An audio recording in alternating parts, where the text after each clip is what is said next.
Pasimpleng tiningnan ni Rachel ang kamay nitong nakahawak sa pulsuhan niya bago nagsalita. Gusto ko lang namang subukan kung hanggang saan ang itatagal ng isip ko sa pag-a-analyze sa mga bagay-bagay. And what did you find out? Na hindi dapat minamadali ang ating isip at dapat lagi lang tayong mahinahon lalo na sa mga gagawin at iniisip natin. Sagot niya na ikinatawa nito. Ang gwapo mo talaga kapag tumatawa ka, Diego. Sana lagi ka na lamang ganyan. Biglang naglaho ang ngiti sa mga labi ng binata, bagaman nasa mga mata pa rin ito ang pagkaaliw. Huwag mo akong umpisahan, Rachel Villamor. And my name sounds really good pag ikaw nagbabanggit, Diego. Nakangiti pa na wika ng dalaga. Rachel, please. Yes, darling. Tumigil ka na nga. Napangisi siya nang makita ang pamumula ng mga pisngi ng binata, ngunit hindi na siya nangulit pa. Baka sumpungin na muli ito ng kasungitan, mapurnada pa ang pagpapakyut niya. So, bakit ka nga andito? Kahapon lang, itinatapon mo na ako palabas ng bahay mo. Nakakunot ang noong binalingan siya nito. I didn't throw you out. We, ginawa mo kaya? Nakalabing iniangat ang dalaga ang manggasang suot niyang long sleeve hooded shirt. See? Nakamark pa rin ang kamay mo. Gusto niyang batukan ang sarili nang marahang abutin nito ang mga pasa niya sa braso at tiningnan iyon ng puno ng pagsisisi. Ano ba yan, Rachel? Napakadaldal mo. Sana itinago mo na lang ang nangyari. Wika ng bahagi ng isip niya. I did this? Nagtatagi sa mga bagang na hinaplos ito ang pasa niya. Pasensya ka na, Rachel. Hindi ko sinadya.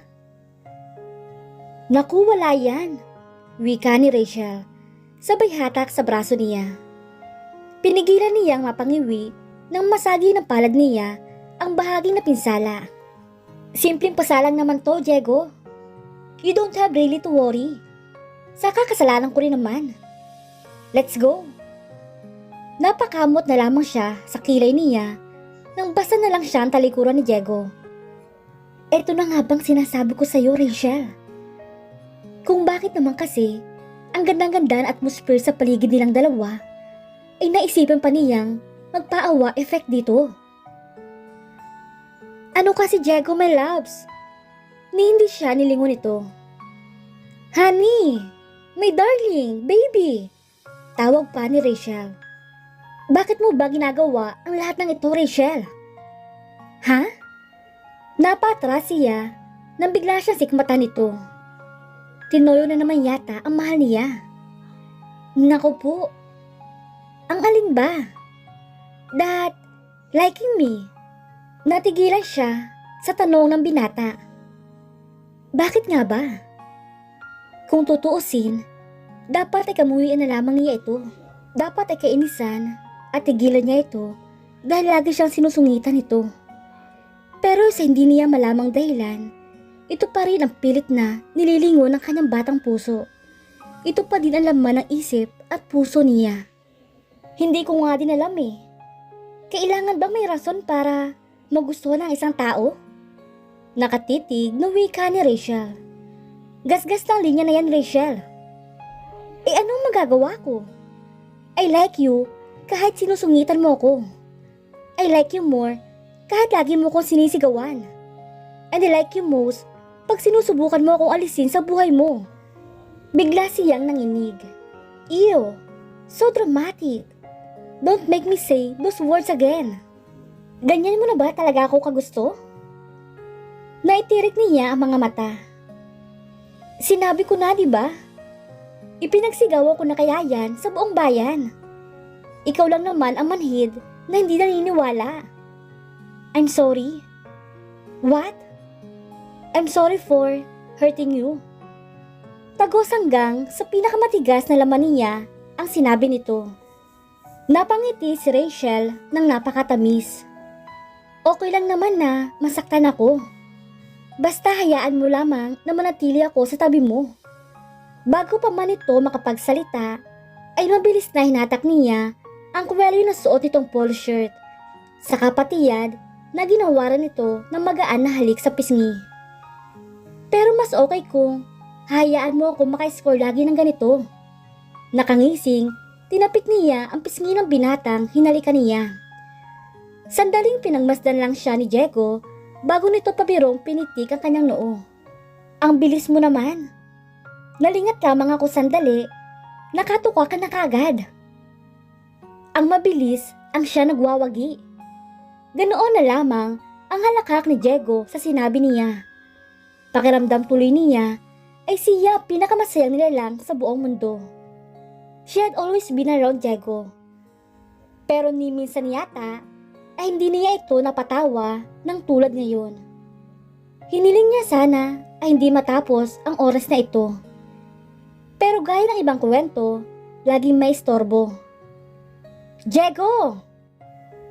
Kung mayroon lang siguro siyang superpowers, baka na invisible na niya ang babaeng kasalukuyang palapit sa kanila.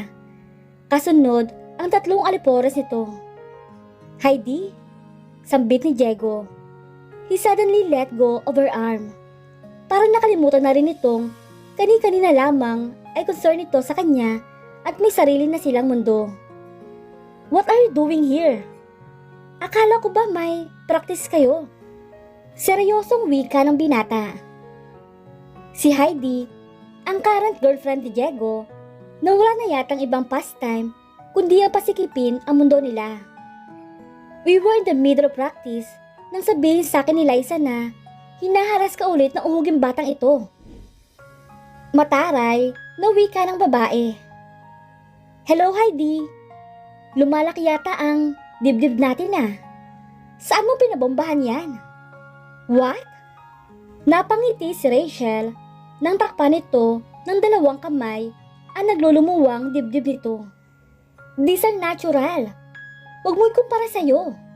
Inis pa na wika nito. Ah, okay. Binalingan naman ni Rachel si Diego na kunot noong nakatingin lang sa mga tinatakpan ng nobya nito. Okay na ako rito. Kaya ko na ang sarili ko. Salamat nga pala sa paghatid, Diego. Sabi niya rito. Tumango lamang ang binata. Aalis na ako. Sandali lang, Rachel. Bigla nitong inabot ang kamay niya at hinila siya pabalik sa tabi nito. Nagtatakang, nag-arnat siya ng tingin dito. Ganoon na lamang ang panlalaki ng kanyang mga mata nang sumayad ang mga labi nito sa kanyang noo. Diego? Good luck. Bulong nito bago siya pinakawalan at hinarap ang nagwawalang nobya nito. Dagling nawala ang anumang tampo sa puso niya. Pakiramdam ni Rachel, ikakayanin niya maging ang pinakamahirap na equation na tanging ang pinakamatalino lamang ang nakakasagot dahil sa simpleng gesture na iyon ng binata. Alam niyang wala iyong anumang mali siya sa parte nito, ngunit hindi pa rin niya mapigil ang kanyang puso na umasam na higit pa sa simpleng pagkakalapit lamang nila. Kung pwede nga lamang, niyang gawing katotohanan ang lahat ng pangarap niya. Hi, Diego, my loves. Bulong ng dalaga sa kanyang sarili. I'm not putting up with any of this anymore, Diego. Napakislot si Diego nang mula sa kanyang tabi ay marinig ang tinig ni Heidi. Tila noon lang uli niya naalalang naroon nga pala ito. What? Huwag ka nga magbang-maangan. Hindi na ako bata, Diego. Sinasabi ko na nga ba eh. Matagal ko na napapansin, nakakaiba ang tingin mo sa Rachel na yon. Ano bang sinasabi mo? Nagtatakang tanong ng binata rito. Don't give me that crap. Akala mo ba, hindi ko napapansin na pabalat bunga lamang ang pagsusungit mo kay Rachel? Na kahit anong pilit mo, ay hindi mo siya magawang tuluyang alisin sa buhay mo.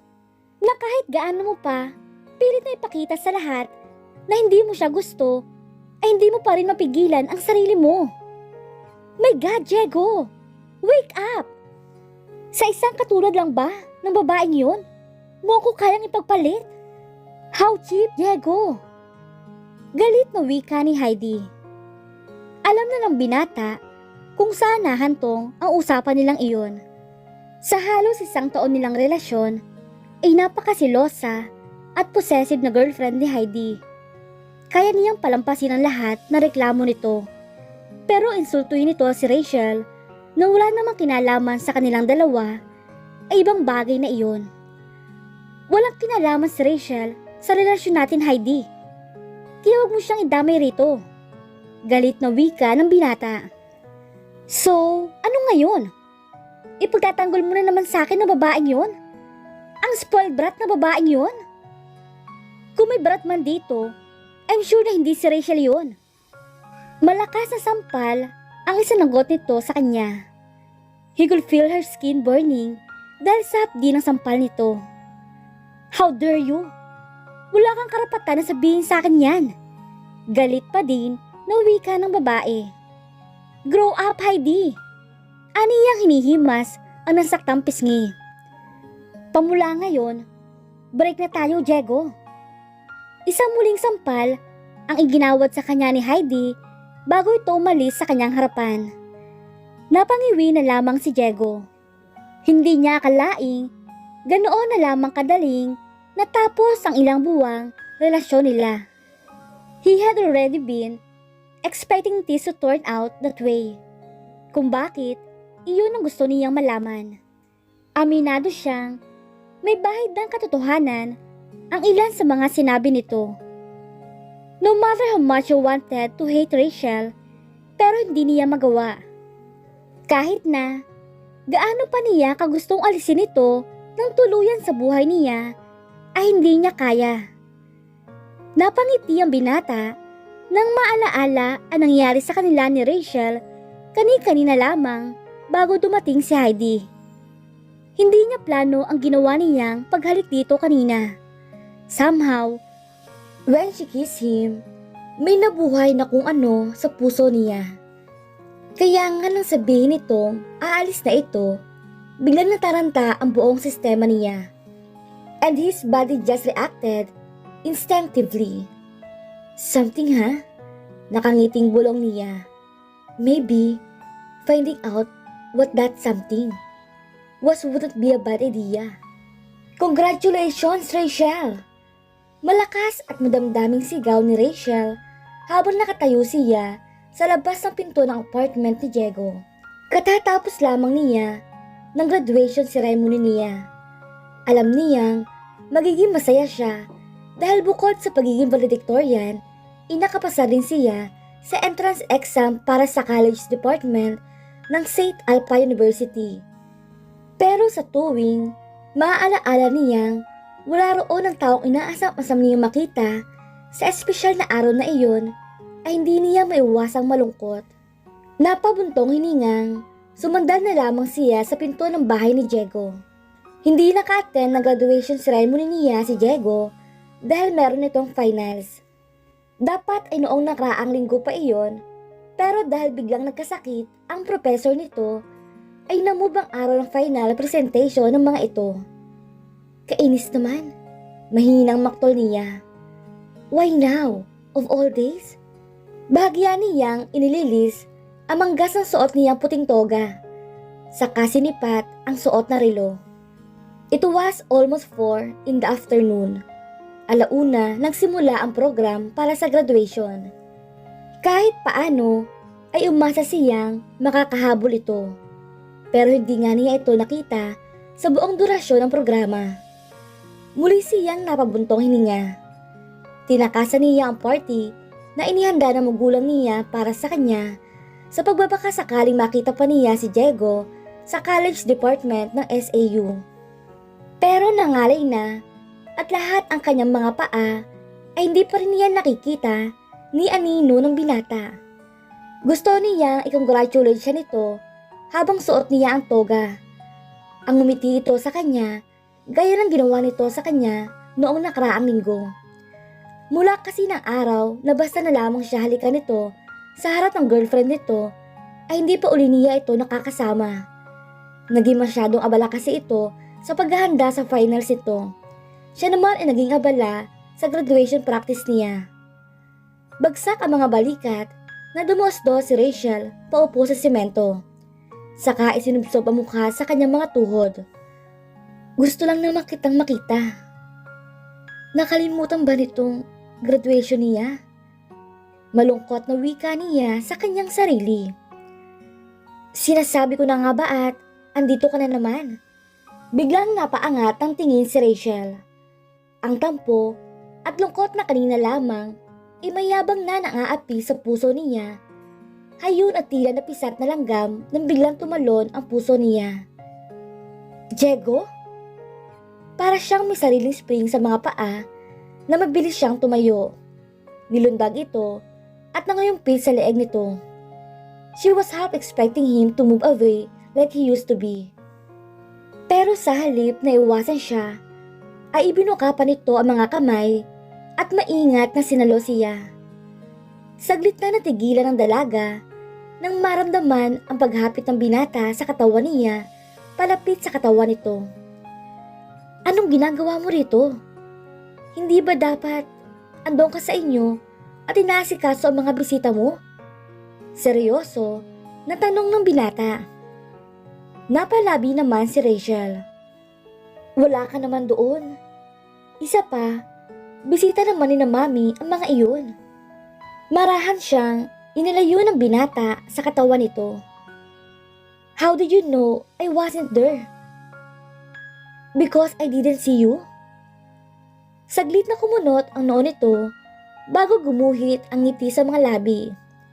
Iiling-iling na pinakawalan siya ng binata saka dinukot ang susi mula sa bulsa nito. Nakatingin lamang siya kay Diego nang mabuksan na nito ang pinto ng bahay at pumasok ito sa loob. Nang mapansin marahil nitong hindi siya sumusunod dito, ay nakakunot noong binalikan siya nito. What are you still doing there? Nagtatakang tanong ni Diego. Pinagsalikop niya sa likod ang mga kamay niya. Baka kasi magalit ka. You want me out of your house for always, remember? Talaga? Sandaling tila nag-isip ang binata.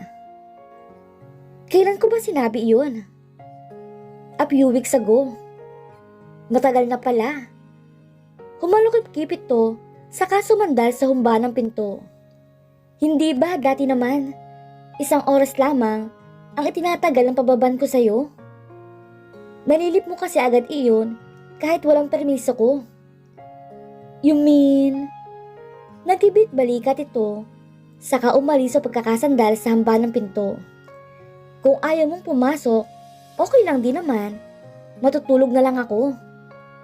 Hindi na niya hinintay na matapos ito sa pagsasalita. Mabilis na dumaan siya sa gilid nito at tumuloy sa loob ng unit ng binata. Muntik pa siyang mapaatras, palabas ng masilayan ang kabuuan ng paligid. Wala na ang mga kalat sa paligid na nakasanayan niyang makita roon. Kailan pa ba siya huli naglinis ng bahay nito? Halos 1 linggo na rin iyon. Kung ganoon, paano naging ganoong kalinis ang apartment nito? May ibang babae na bang nagpupunta roon at naglilinis para dito? Bulong niya sa kanyang sarili. Aray! Nasapo niya ang noo nang pitikin iyon ni Diego. Bakit ba? Kung ano-ano ang pinag-iisip mo. Nang magtungo ito sa kusina, ay sinundan niya ito. Bakit wala yatang kalat ang unit mo ngayon, Diego? Tanong niya sa binata. May naglilinis na bang bago rito? Tinungga muna ng binata ang kinuhang juice sa ref bago nagsalita. Ano namang palagay mo sa akin? Hindi ko ugali magpalinis ang kalat ko sa iba. Ikaw lang naman ang basta nakakapasok rito at nakikialam ng mga gamit ko. Kumislap naman ang mga mata ng dalaga. Talaga? I'm being sarcastic here. Hindi na niya pinansin ang side comment nito. You mean, ako lang ba ang babae nakakapasok dito? Kumunot ang noo ng binata. You make it sound so weird, Rachel.